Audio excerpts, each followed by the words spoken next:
Bonjour et bienvenue dans l'une de mes capsules AutoCAD. Je présente Stéphanie Racine, experte en bon départ. Bien commencer ou peaufiner l'utilisation du logiciel AutoCAD, c'est vraiment ce que je véhicule au travers de cette passion. Sans plus tarder, je vous invite à aller visiter ma page web au www.stephanie-cadasser.com.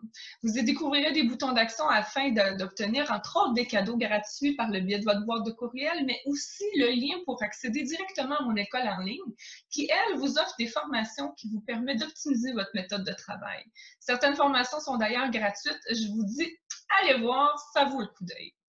Donc, aujourd'hui, on va rentrer directement dans le vif du sujet, comment importer un élément ou plutôt un PDF dans votre AutoCAD afin d'utiliser les lignes pour en faire un élément ou un bloc ou autre pour permettre une plus grande facilité de présentation à vos clients.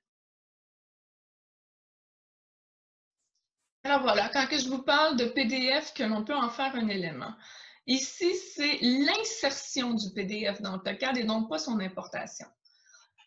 Cette image-ci, ou plutôt ce bloc-là, c'est vraiment l'importation. Donc, moi, je suis partie de l'importation de ce PDF et j'en ai fait 3 blocs distincts pour faciliter la présentation de vos élévations, vos plans au niveau des clients.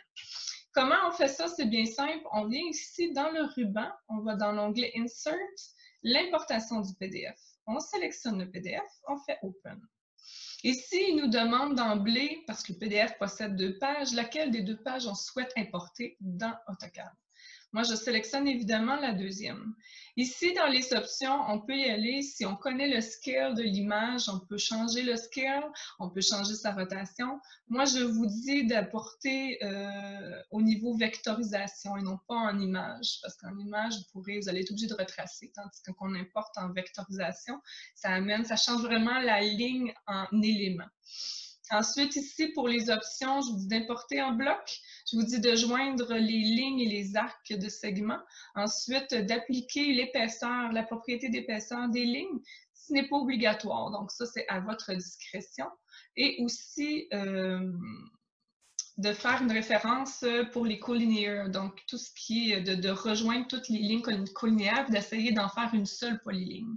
Cette option-ci va probablement réduire toutes les petites lignes parce que lui, il va essayer de les joindre pour en faire un arc, entre autres, selon comment que le PDF a été créé. Là, ça n'est pas vraiment contrôlable, si on peut dire ça comme ça. Ensuite, vous faites OK, vous déposez votre PDF.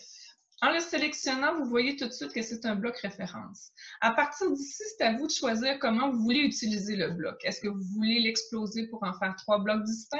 Est-ce que vous voulez simplement le présenter de cette façon-là, mais en y mettant votre couleur, vos cotations et tout? Là, ça vous appartient.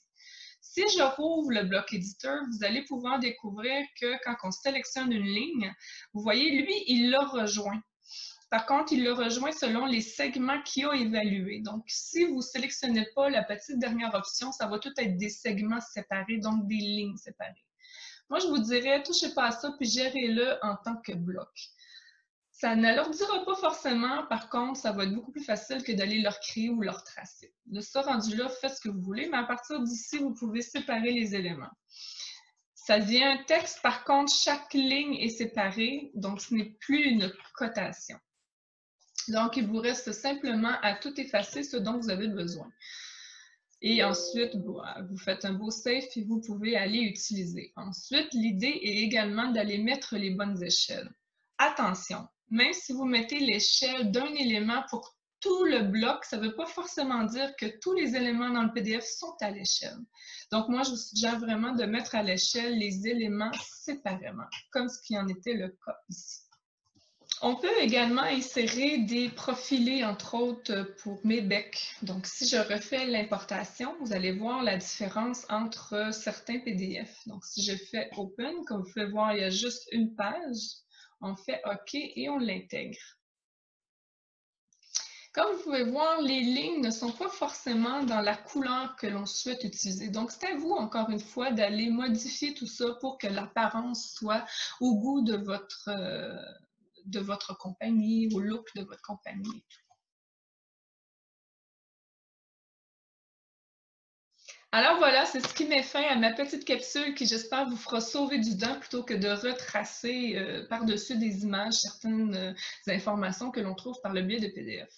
Ce qu'il faut tenir compte, par contre, c'est que le PDF doit avoir été fait selon les règles de l'art. Donc, on ne peut pas dire qu'on change une image vers un PDF pour l'intégrer par la suite dans AutoCAD. Ça ne fonctionnera pas. Il faut vraiment que ça soit un PDF d'origine. Donc voilà, j'espère que ça va vous aider, que ça va faciliter votre tâche et on se dit à une prochaine capsule.